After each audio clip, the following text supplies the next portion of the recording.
Should you give 2 weeks notice before you leave your job? Contrary to what most people think, you do not have to give 2 weeks notice when you decide to leave your job. But sometimes you still should. I'll explain everything coming up.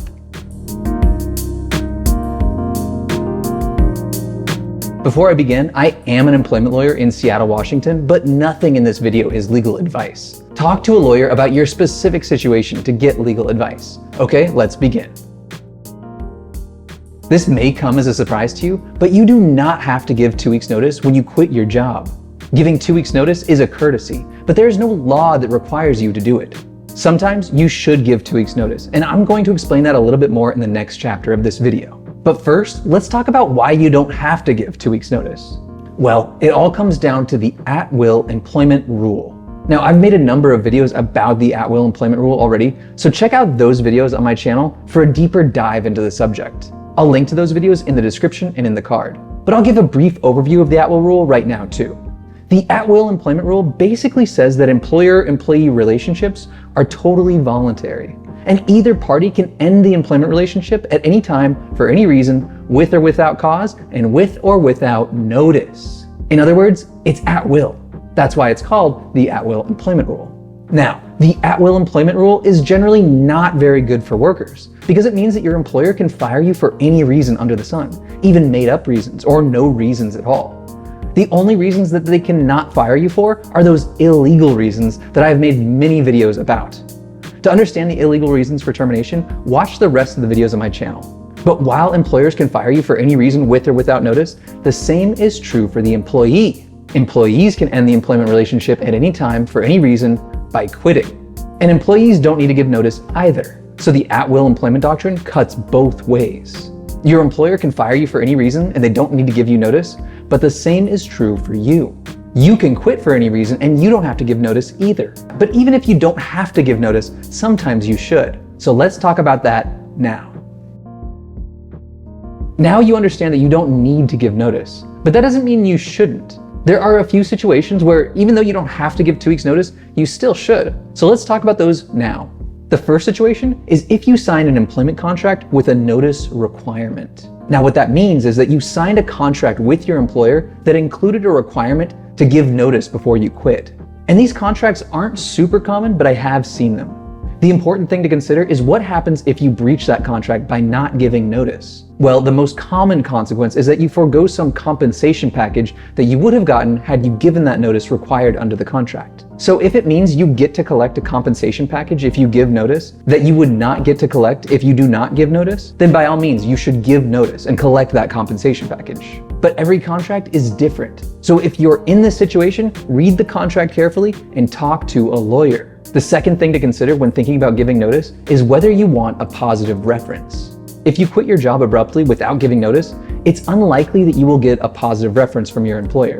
And if you've been working at a job for a long time and you don't have your next job lined up, well, you're going to want a positive reference from your last employer. However, most employers today will just give employment verification instead of a negative reference, because giving a previous employee a negative reference actually opens the employer up to some liability.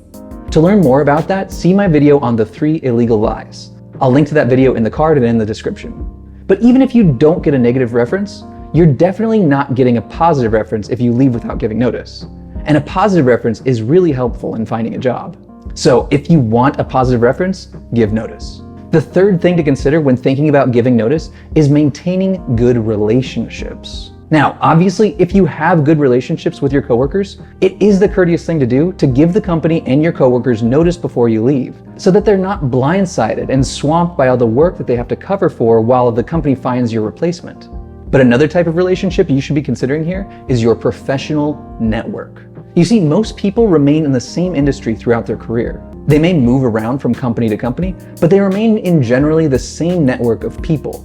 So maintaining a good relationship with your coworkers and managers may be the difference between getting a job or promotion later on in your career. So if maintaining those relationships is important to you, giving notice is probably a good idea.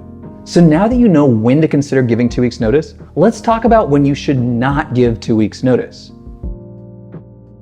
There are a few situations where you should not give 2 weeks notice. So let's go over those now. First, is if you are being harassed at work and the company isn't remedying the situation. Now, before you leave, you should definitely report the harassment to HR in writing. If your company does not have an HR department, reporting it to management will also work. And if you report it in writing and the company doesn't do anything to remedy the situation, just leave. And also call a lawyer. The second reason is if your mental health is being negatively impacted by your situation at work. If staying at your job is going to negatively impact your mental health, just leave.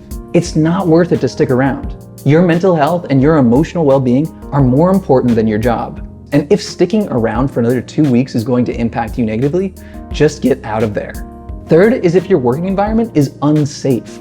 Now, before you leave, make sure to make a safety complaint in writing detailing why your working environment is unsafe. If the company does not remedy the situation and provide you with a safe working environment, just leave. It is not worth it to subject yourself to an unsafe working environment. Hundreds of workers in the US die on the job every year from unsafe working environments. Fourth and finally is if your employer isn't paying you for work you performed. Now again, you should report this in writing to the company, and if they still don't pay you after you report it, just leave. You have a right to be compensated for the work you perform. So if they aren't going to pay you, don't do the work. Get out of there and call a lawyer. Now you know that you don't have to give 2 weeks notice when you quit your job, but sometimes you still should.